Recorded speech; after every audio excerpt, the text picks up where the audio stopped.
స్వేచ్ఛ, ఏంటి నువ్వు ఈరోజు వీడియోలోకి వచ్చావు? ఆగమ్మా చెప్తాను. హలో ఫ్రెండ్, మొన్న ఎగ్జామ్స్ అయ్యి నాకు దాంట్లో మంచి మార్క్స్ వచ్చాయి.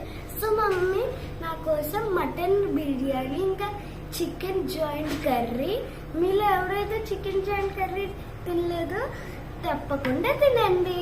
ఇంకొక విషయము, నేనే ఈరోజు పెరుగు పచ్చడి చేశాను. ఇంకా నాకు చాలా ఆకలి వేసేస్తుంది. భోజనం చేసిన తర్వాత మళ్ళీ మాట్లాడుకుందాం. పిల్లలకి ఎప్పుడైనా ఏదైనా ఇలా ఈజీగా అడిగిన వెంటనే దొరికిందంటే దాని వాల్యూ తెలియదండి. సో అందుకని చెప్పి వాళ్ళకి అన్నీ తెలియాలి, వాల్యూస్ తెలియాలి. సో మనం ఏదో సంపాదించేస్తున్నాం, వాళ్ళకి ఎలాంటి కష్టం లేకుండా పెంచేయాలని ప్రతి తల్లిదండ్రులు అనుకుంటారు. కొంచెం కష్టం అనేది తెలిస్తేనే ఆ తర్వాత వచ్చే రిజల్ట్ ఆనందం వాళ్ళకి తెలుస్తుంది అనమాట. సో అమ్మ నాకు ఇది కావాలి అంటే నో అని అయితే చెప్పను. సో దానికోసం నువ్వు కొంచెం బాగా చదివే ఎగ్జామ్లో మంచి మార్క్స్ తెచ్చుకో, నువ్వు అడిగింది నేను చేస్తా అని చెప్తాను. ఖచ్చితంగా వాళ్ళైతే అట్లనే చేస్తారండి. ఇద్దరు పిల్లలు కూడా చాలా మంచిగా చదువుకుంటారు. సో నాకు తోచినంతలో నేను వాళ్ళకి నచ్చింది మంచిగా నా చేత్తో నేను వండి పెడుతూ ఉంటానన్నమాట. అలానే రెస్టారెంట్కి వెళ్ళమని కాదు, రెస్టారెంట్స్ కూడా వెళ్తాం. బయట ఫుడ్ కన్నా నేను ఎక్కువ ఇంట్లోనే పిల్లలకి పెట్టాలని ప్రిఫర్ చేస్తూ ఉంటానన్నమాట. నాకైతే చాలా హ్యాపీ అనిపిస్తుంది. ఇప్పుడైతే భోజనం అయిపోయింది, ఫుడ్ చాలా యమ్మీగా ఉంది. సో ఇప్పుడు మా మమ్మీ నా కోసం డ్రై ఫ్రూట్ లడ్డు చేస్తున్నారు.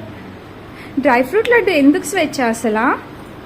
హెయిర్ మంచిగా హెల్తీగా ఉంచడానికి, ఇంకా మన బాడీ ఫిట్గా ఉంచడానికి. ఓకే. మన అమ్మమ్మలు తాతమ్మలు కాలంలోని వాళ్ళకి ఇలాంటి డ్రై ఫ్రూట్ లడ్డూలు తినే అవసరమే రాలేదండి. ఎందుకంటే వాళ్ళు తినే ఫుడ్ అంత హెల్తీగా ఉండేది. కానీ ఇప్పుడు మనం తినే ఫుడ్ ఎంత పొల్యూటింగ్గా ఉంటుందంటే, సో అందుకని చెప్పి పిల్లలకి కొంచెం ఇమ్యూనిటీ పెంచడం కోసం నేను ఇంట్లోనే చేస్తాను. 1 డ్రై ఫ్రూట్ లడ్డు, 2 పల్లీ లడ్డు, 3 నువ్వుల లడ్డు. సో ఒక రౌండ్ అయిపోయిన వెంటనే, ఇవన్నీ అయిపోయిన వెంటనే ఇంక వేరేది చేస్తూ ఉంటానన్నమాట. సో వాళ్ళు కూడా తింటారు. స్కూల్లో బాక్స్లో ఖచ్చితంగా ఒకటి పెడతాను. అండ్ డ్రై ఫ్రూట్ లడ్డూలో ఓన్లీ డేట్స్తో వాళ్ళు సరిగా ఇష్టపడట్లేదు, అందుకే కొంచెం బెల్లం వేసి ఆ స్వీట్నెస్ యాడ్ చేస్తాను అనమాట. సో వాళ్ళు ఇష్టంగా తింటున్నారు. ఏదైనా కూడా వాళ్ళు ఇష్టంగా తినేలాగా కొంచెం ఏదో ఒకటి చేసి పెట్టాలి. చిన్నప్పుడు చందమామ కథలు చెప్పి మనకెళ్ళా మన అమ్మలు తినిపించేవాళ్ళు. నేను కూడా అలా చిన్న ట్రిక్స్ ప్లే చేసి పెడుతూ ఉంటాను అనమాట వాళ్ళకి. సో దీనివల్ల స్వేచ్ఛ హెయిర్ గ్రోత్ కూడా చాలా బాగుందండి. నేను కూడా తింటూ ఉంటాను. కొంచెం హెల్తీగా ఇమ్యూనిటీ కూడా వస్తుందన్నమాట. So finally dry fruit laddu కూడా అయిపోయింది. అండ్ నెక్స్ట్ నాకు ఒక చిన్న షూట్ ఉందన్నమాట. నేను షూట్ కూడా చేసుకుంటున్నాను. ఈలోపు మా హస్బెండ్ నా కోసం మోజిటో తయారు చేశారు. సో అది కూడా చూసేయండి. ఏంటి స్వేచ్ఛ మళ్ళీ ఇది? ఇది మజిటో. ఓకే. మోజిటో అయితే చాలా బాగా అనిపించింది. సో మా హస్బెండ్ చేశారు, చాలా రిఫ్రెష్గా అనిపించింది. నాకు వర్క్ చేస్తున్నప్పుడు కొంచెం టైం ఉన్న ఫ్యామిలీతో స్పెండ్ చేయడానికి 100% ట్రై చేస్తూ ఉంటానండి. సో మీకు ఎలా అనిపించింది ఈ వ్లాగ్ కామెంట్ చేయండి.